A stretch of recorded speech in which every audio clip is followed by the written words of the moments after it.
Berlin, the capital of Nazi Germany and Hitler's power base. A gleaming city at the heart of the Führer's plan for an empire to outshine the Romans. Adolf Hitler fancied himself as an architect. But then the Russians arrive, and Hitler must prepare Berlin for battle. It was all about elevating the most powerful cannons above the city rooftops. The city becomes a fortress. Buried at its center, the indestructible Führer bunker. This is where Hitler's going to make his last stand. 1 million Russian soldiers, 5 layers of Nazi defenses, and a battle to decide the future of the world. This is the story of Fortress Berlin. The biggest construction projects of World War II. Ordered by Hitler to secure world domination. Now they survive as dark reminders of the Führer's fanatical military ambitions. These are the secrets of the Nazi megastructures. April the 28th, 1945.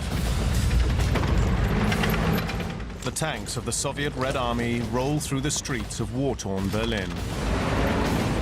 German troops, many just children, lie in wait to defend their city from the Russian hordes.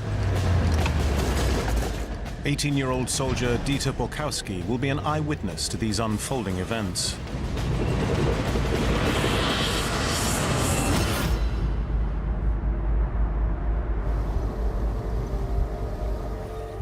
All over the city are haunting reminders of these last days of the Nazi capital.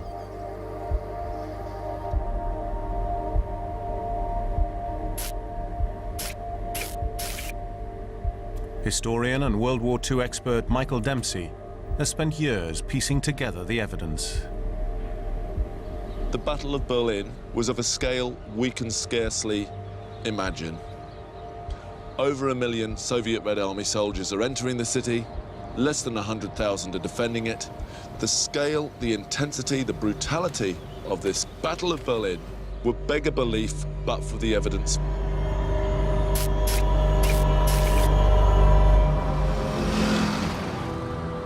Just 10 years earlier, in 1935, the picture was very different. Berlin was the seat of Nazi power, a cosmopolitan world city, and one of the cultural capitals of Europe. Hitler and his chief architect, Albert Speer, had embarked on an ambitious construction program to transform the skyline of Berlin. Adolf Hitler always fancied himself as something of an artist, as perhaps an architect, a man with high cultural pretension. Colossal government buildings, airports, and stadiums, all showcased at the 1936 Olympic Games. Hitler had even greater plans for the capital, to make it the center of a 1,000-year Reich that would match the Roman Empire in scale and longevity. Hitler's new created Berlin with its vast domes, huge streets, massive, giant, outsized edifices. This is very much part of the German psyche. Hitler lays the foundation for his 1,000-year Reich by conquering large swathes of Europe. But in 1944, British and American troops land on the French coast and advance from the west. In the east, the Russians push back from Stalingrad until they cross the frozen River Oder, bringing them to within 48 kilometers of Berlin and Hitler. The Allies are on the verge of ending World War II in Europe. The battle along this river could decide the fate of Germany. All the weapons you have are the last we have. You must fight fanatically to stop the Russian offensive.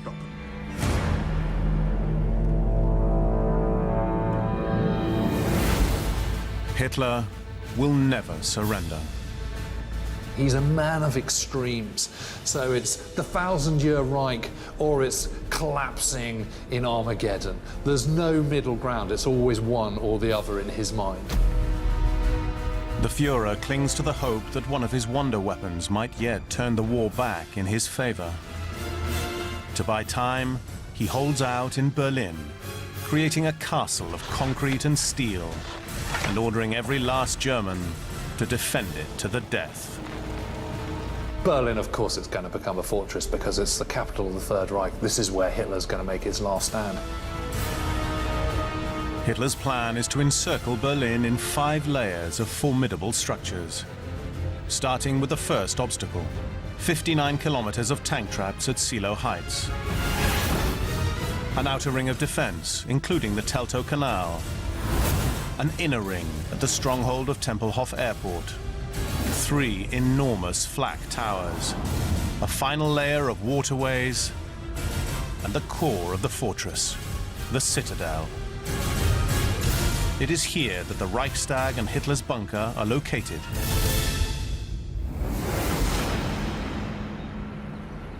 This is a car park in the middle of Berlin, probably the most interesting car park in the world, given that it is the authentic historical site of Hitler's bunker. 8 meters beneath this car park are the remains of the infamous Führer bunker. After the war, the Allies tried to demolish it, to prevent it becoming a Nazi shrine. But it was too strong. It wasn't until 1988 that the lid of that concrete case was actually destroyed over a 6-month period. The story of its construction and the start of Fortress Berlin begins with Allied bombing raids over the capital.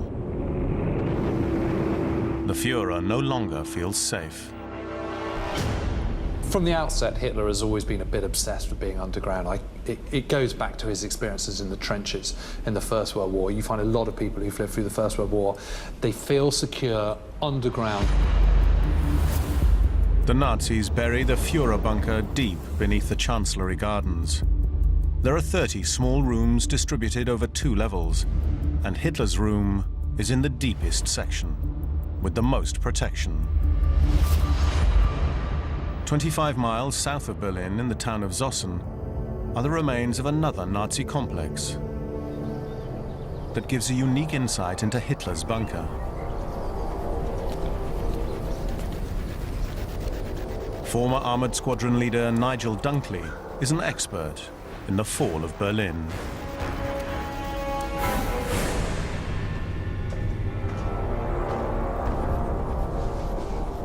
Right, here we are in the Zossen-Wunsdorf bunker complex. This bunker complex was built by the same company that also built Hitler's bunker. So it's the last thing that we've got anywhere near or in Berlin, which is pretty well identical in construction and in atmosphere to Hitler's bunker. These bunkers cover an area of nearly 5,000 square meters.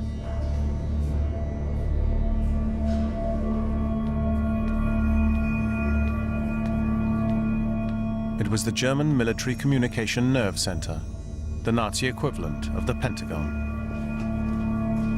To protect it from Allied air attack, the engineers didn't just bury it 11 meters below ground.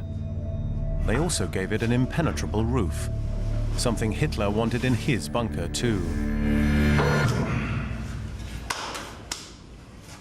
This is 3 meters of reinforced concrete, reinforced with steel rods. Now, over Hitler's bunker, he had 4.5 meters of reinforced concrete, designed to protect him from anything that either the Soviets or anybody else could throw at him. Hitler's bunker is in the middle of the fortress. Like a castle, it's surrounded with water. The River Spree and the Landwehr Canal encircle the citadel in a natural moat. The next layer is the 3 flak towers, fortresses 50 meters high, each bristling with 20 anti-aircraft weapons. Only one still exists, and access to its extraordinary interior is limited. Local guide Sean Davies is an expert on their construction. We're standing on the only side of the building that still survives, the north face of the flak tower. And it really gives us an idea of the scale of the building. These flak towers will soon become the most important defensive structures in the whole of Berlin. But they get their start when Allied forces begin to bomb the city. The first British bombing raid found Berlin relatively lightly protected. The reason is very simple. The Nazis had traditionally not thought that the British, and indeed any other air force, would successfully bomb Germany. Hitler needs to protect Berlin, to preserve it for its future as the capital of his empire. The Nazis immediately embarked on a building program to create air raid shelters and fortresses to protect the cities from future bombing raids. And that's what Hitler was involved in. The flak tower design is Hitler's brainchild, and he employs his favorite architect to oversee the project, Albert Speer.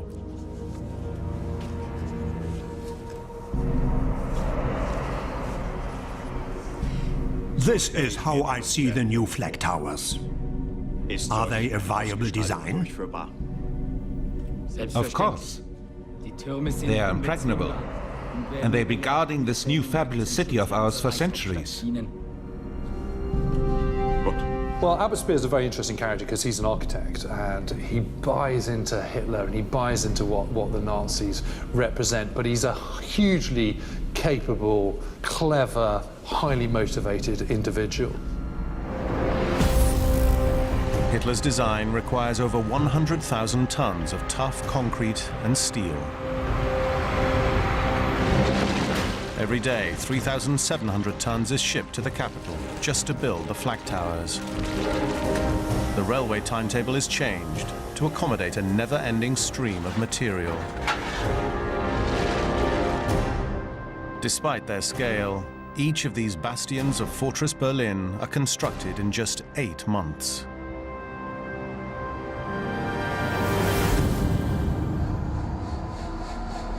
The flak tower was all about elevating the most powerful cannons in the German arsenal above the city rooftops, giving them a perfect field of fire.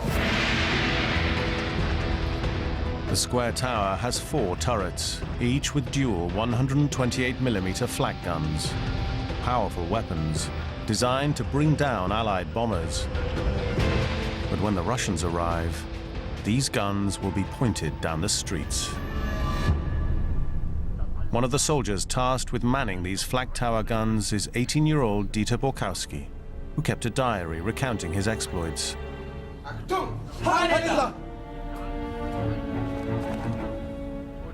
By 1945, teenagers like Dieter are typical of the inexperienced troops left to defend Hitler's capital.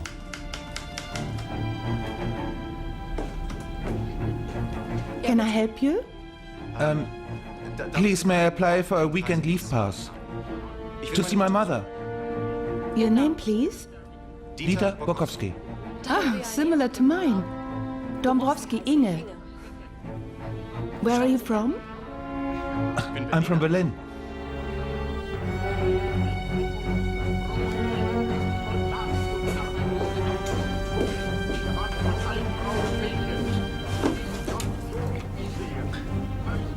At just 18, Nazi Germany is all Dieter has known. He will soon have to defend his family, his Führer, and his nation. February 1945. The Soviet forces camped on the River Oder plan their attack on Berlin as their army grows with reinforcements from Russia.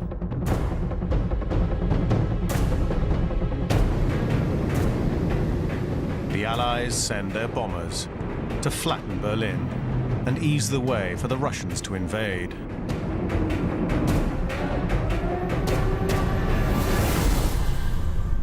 From this height, we could look out straight over the northern approach to Berlin. And of course, the anti-aircraft guns would have had absolutely no problem turning and facing in any direction that the enemy bombers were using to fly into Berlin. On top of the flak towers, anti-aircraft gunners battle to bring down the Allied planes.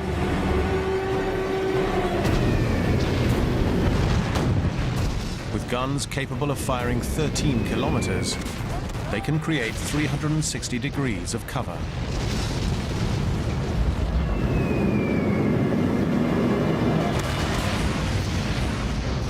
And the sheer power of these weapons must be calculated into the building's design.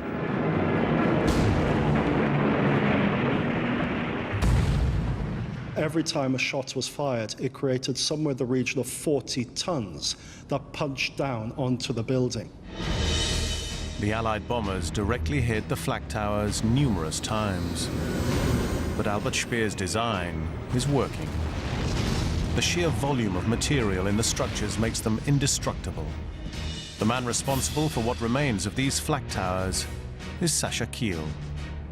This is a very good point to show you how thick the wall was. We have here 2 meters of steel concrete, and I'm standing in the wall. You have to imagine that the ceiling is double, 4 meters of steel concrete and more.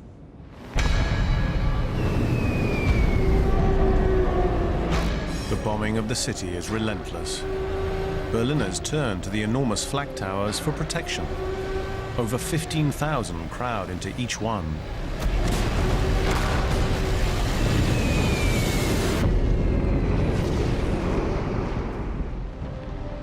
In the Citadel, Hitler also seeks shelter.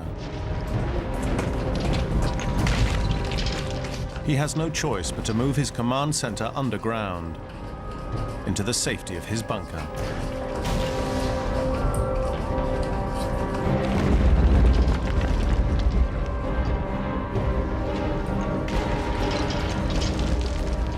Hitler is determined to fight to the end, to fight for every yard, and he's not going to leave Berlin. He's going to hunker down in his bunker and stay there till the bitter end. And the Nazi elite have access to other purpose-built shelters.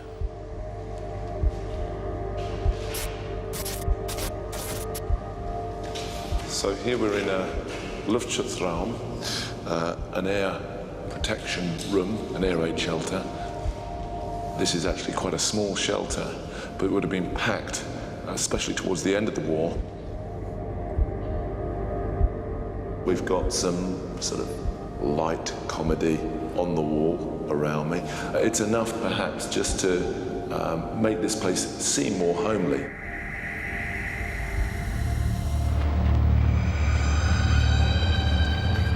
After every raid, Berliners like Dieter Borkowski emerge to find their magnificent city bombed into oblivion. When you look at pictures of Berlin by the spring of 1945, this is a post-apocalyptic world. It's a world of shattered buildings, of barely a single pane of glass still intact. There's rubble everywhere. There's gaunt, thin, emaciated people. There's disease. There's open sewage. This is a town, a city, that has already been destroyed before the Soviets have got within artillery range of the capital. Berliners are terrified of the advancing Russians. They have a fearsome reputation. Earlier in the war, the Nazi army had marched all the way to the gates of Moscow, inflicting brutal atrocities on the people who stood in their way. But when the war turned, the Russians fought all the way back to the edge of the German capital, with one thing on their minds. The Soviet army had fought relentlessly through areas that extended from Stalingrad all the way to the gates of Berlin. They'd seen horrific things. They had seen what Nazi soldiers had done as they progressed through the occupied territories where the Reich had been. And they arrived at the gate ready to take revenge.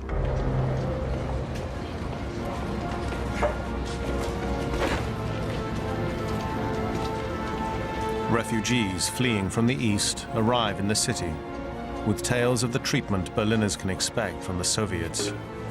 Silence! What did she say? Nothing. Don't lie! She said, when the Russians come, they'll take us to the mines in Siberia, and our women will all be turned into prostitutes.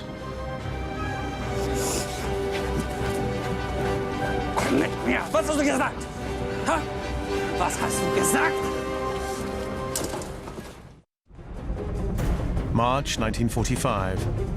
After camping on the River Oder for 2 months, the Soviets have stockpiled over 7 million shells, ready to fire at Berlin. The Allies in the West have crossed the River Rhine. Against the advice of his generals, Hitler is determined to defend his capital even without his promised wonder weapons. Albert Speer, his architect, came to him and said, listen, we need to do something in order to protect German industry so that we can rebuild properly after the defeat. Hitler said, after the defeat, are you kidding? There will be no defeat. And the next day issued his Nero order, scorched earth policy, that Berlin would not be left standing with anything of value that Soviets could use. The enemy will leave us nothing but scorched earth when he withdraws, without paying the slightest regard to our population. I order anything of value which could in any way be used by the enemy to be destroyed. Die der Feind für seinen Fortgang des Kampfes sich nutzbar machen kann. Nothing should be left. Nothing! In a stunning turn, Hitler proposes demolishing industrial complexes, strategic railways, and ancient bridges. Destroying priceless architectural wonders is something that horrifies his chief architect.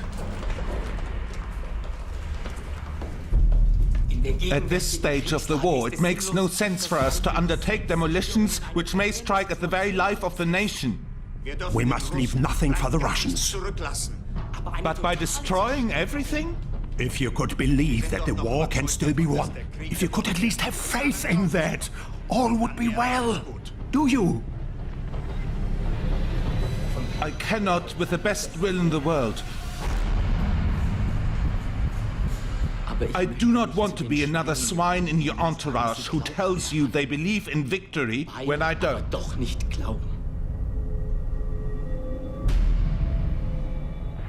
You have 24 hours to think over your answer.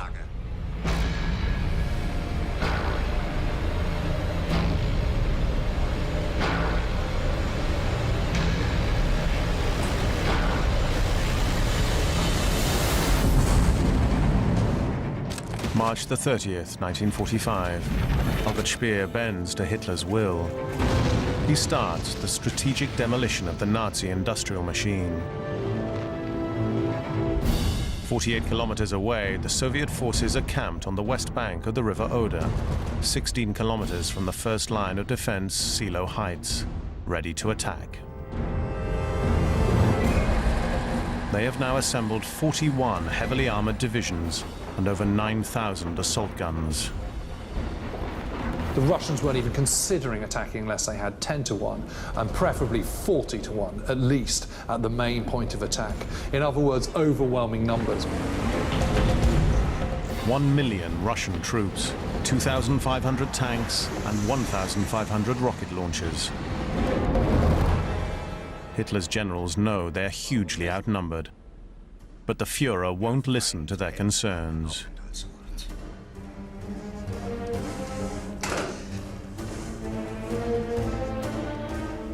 These generals, they tell me this is not possible and that is not possible. Unbelievable.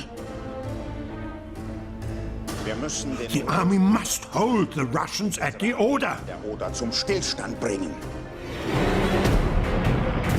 The sort of 30 miles to Berlin between the River Oder and the capital is open. So this is your sort of last defense before the Red Army reaches the capital, the heart of the Third Reich.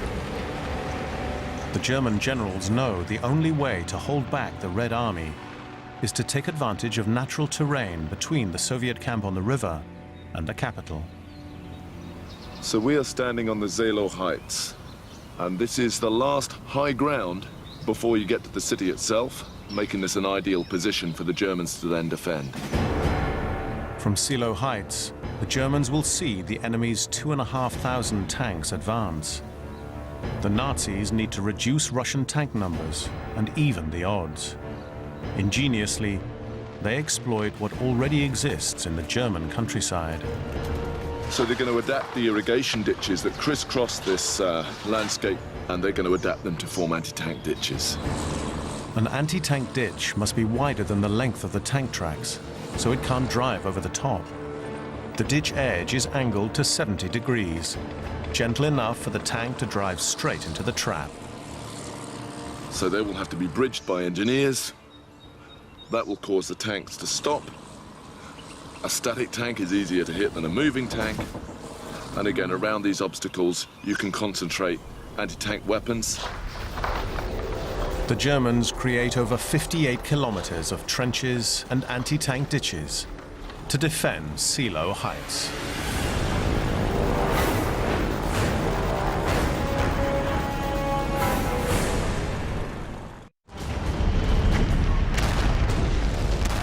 The final battle, the fight for Berlin, begins at 3 a.m. on April the 16th, 1945. At first light, Russian tanks and infantry surge forward. The Soviets were in a rush at this point. They wanted to make their way as fast as possible into Fortress Berlin. But at the end of the first day, the Russians still haven't taken Seelow Heights. To their horror, they discovered that the German defenses were much more effective than they had imagined.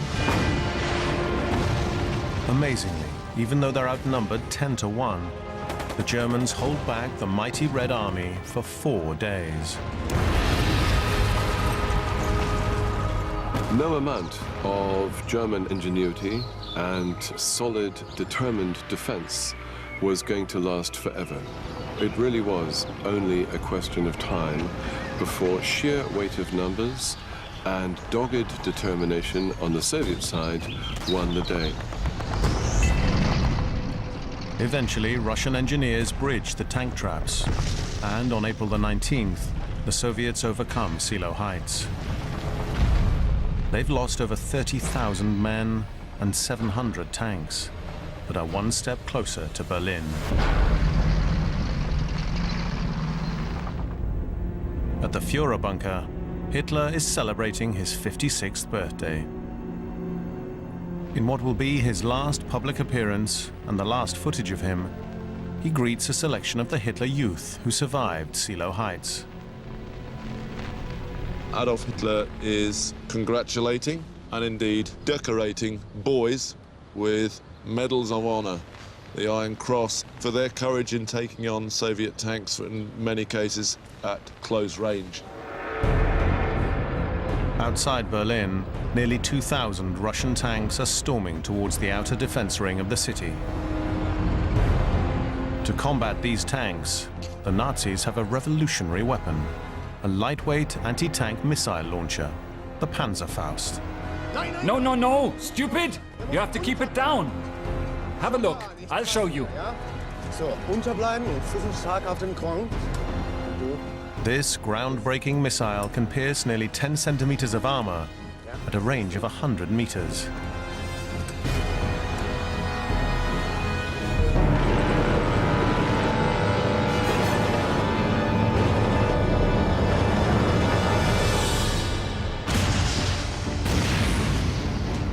The Panzerfaust, literally the tank fist, was ahead of its time. It was very simple technology. In fact, you could give this to a young boy or an old man, and they would fire it with confidence because this is a recoil-less weapon. There's no kick. And indeed, if you can get close enough to the tank, you can be confident that the warhead will do its work. In the city, Berliners old and young train with this latest in Nazi weapon engineering. And soon they will be tested. The Soviets reach the Teltow Canal. 25th of April, the Soviet Red Army managed to cross this canal. Somehow they get inflatable boats across here. They then establish a bridgehead, and then they're bringing up barges to create improvised pontoon bridges to bring more infantry and more Soviet armor, more tanks in their wake. They are then moving, and moving fast, up to the next concentric ring within Berlin's defense system, the inner ring. The Teltow Canal, Berlin's outer defense ring, crumbles in just 4 days. The Soviets are now less than 6 kilometers from the Führer bunker. Hitler's generals want to flee, and he is furious. You all offer me cowardice and baseness. All around me is disloyalty. For years, you, my generals, have resisted me constantly. For years! You are traitors! Traitors! I can no longer lead you villains. Every order, a waste of my breath. But, gentlemen, if you believe that I will leave Berlin, Ich würde Berlin verlassen. you're sorely mistaken. Gewaltig. I'd rather put a bullet through my head. Hitler is going nowhere. He still believes his fortress Berlin will not fall to the Soviets, but they're closing in fast and have reached one of the most formidable structures in the inner defense ring, Tempelhof Airport. As a command post, this is where you've got food stored, ammunition stored, everything that's required for a defense is going to be concentrated in this particular kind of a building, in this fortress within a fortress. It's an important prize for the Soviets, as they desperately need an airport to resupply their exhausted army. But the Germans have turned the airport into a stronghold. So what you've got here is a series of towers behind me. It's like a castle in that respect. Call it the Great Wall of China in a way. You've got these flat towers where you can sight artillery without a problem. And indeed, this is a raised trench wall in a way. You can sight artillery behind this visual screen that could fire then at a higher elevation and take on the Soviets.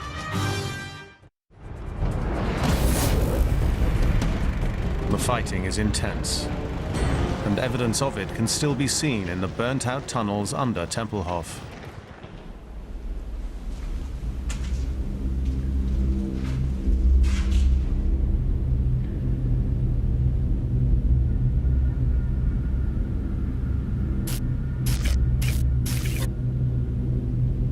This would have been a really confusing, chaotic environment. Lots of noise, people shouting orders to and fro.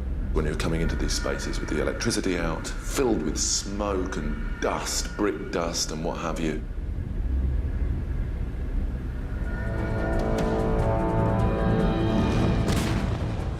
Eventually, the sheer volume of troops in the Red Army wins out.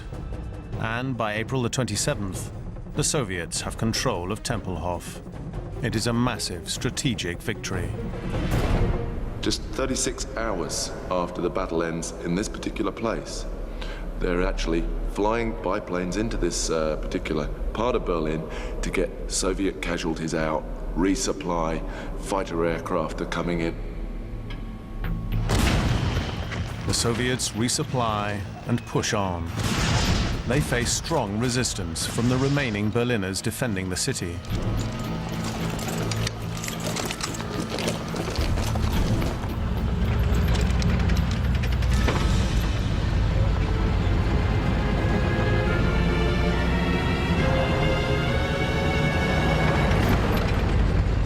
Berlin has been hit with over 2 million artillery rounds, and the resulting debris forms natural tank obstacles and barricades.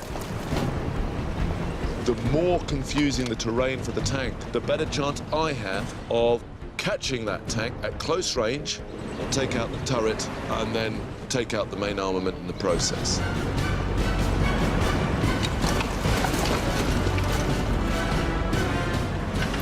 Russian tank superiority counts for little, as the Hitler Youth, with their portable Panzerfaust, adopt hit-and-run tactics.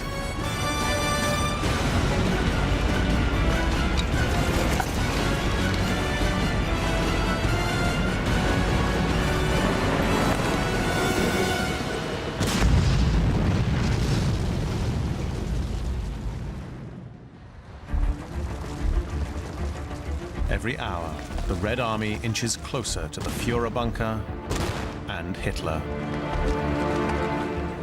Berliners, driven back by the advancing tanks, seek refuge in the indestructible flak towers. There's somewhere in the region of 15,000 civilians should have come inside. The key word there is, of course, should, because we know that people were crowding into these buildings, 3 to 4 times the official number of civilians pushing their way inside. Up to 60,000 citizens cower in each of the 3 flak towers, relying on the massive concrete for survival. Outside, the Red Army throw everything they have at these last great Nazi structures. The Russian tanks stood over there, some 300 meters, and they tried to blast through the 3-meter strong steel concrete wall, but they didn't manage. Despite the entire might of the Soviet army being turned on the flak towers, they are still standing.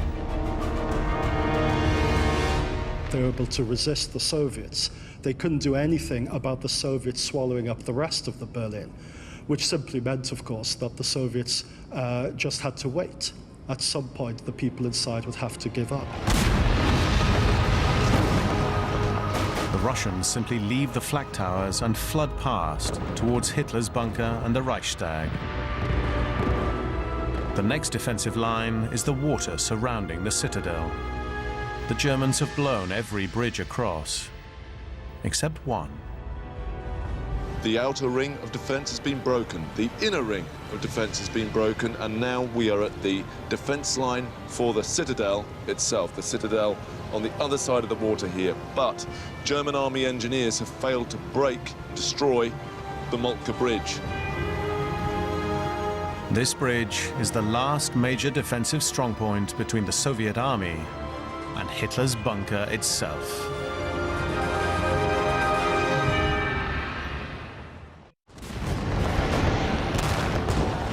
April the 28th, 1945. At dusk, the Soviets launched their attack on Berlin's Citadel. If they can seize control of the Moltke Bridge, the city will fall. This bridge was heavily and bitterly defended. The closer that you got to the Citadel, the more desperate and the more fanatical the troops would become.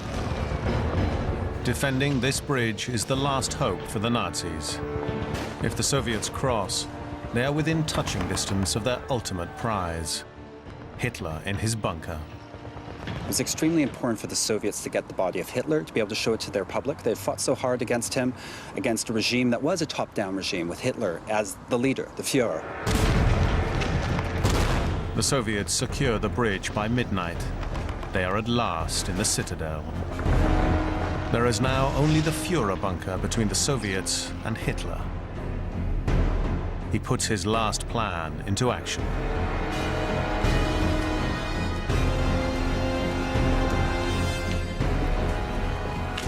On the 29th, he marries Eva Braun, his long-term mistress, rewarding her for her misplaced loyalty.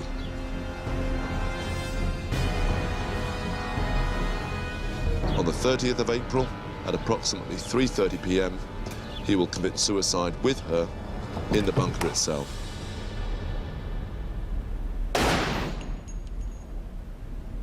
Hitler knew what had happened to Mussolini in Italy. He'd been urinated on in public, he'd been taken and hung in the main square in Milan. Hitler had his body incinerated in order to avoid that fate.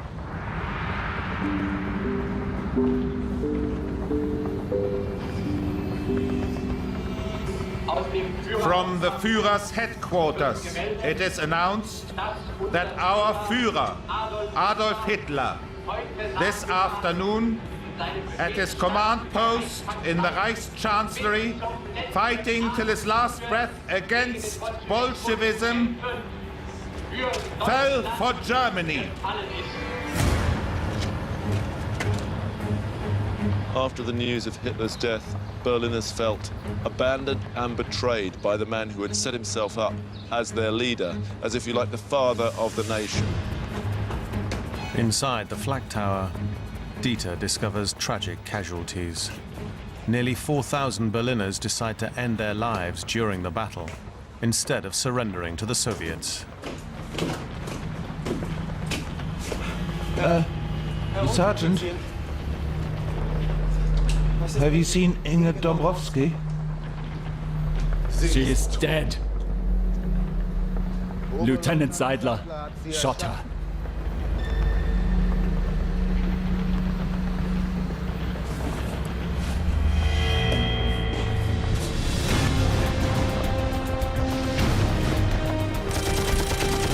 The Soviets are outside the government buildings and the Reichstag. 3 attempted assaults are held off, with heavy Soviet losses.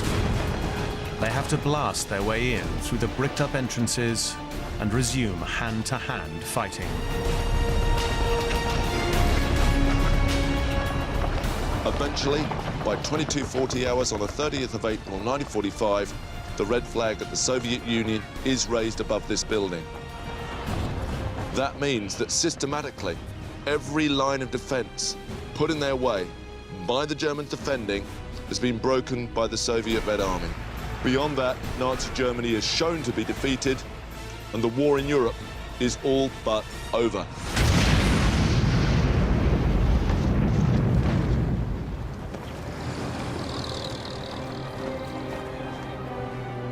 A modern city revered just a few years earlier has been reduced to rubble.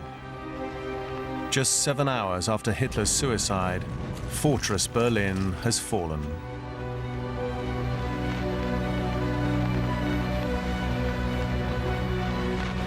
A quarter of the city lay in ruins. 500,000 apartments were destroyed. The infrastructure of a very modern city was in tatters. There was no safe drinking water. You had women forced into slave labor, moving stones from this rubble to clear streets. And more than anything else, the stench of collapsed buildings with bodies that were rotting under it. The Soviet forces lost over 80,000 men in the Battle of Berlin. German casualties number close to double that.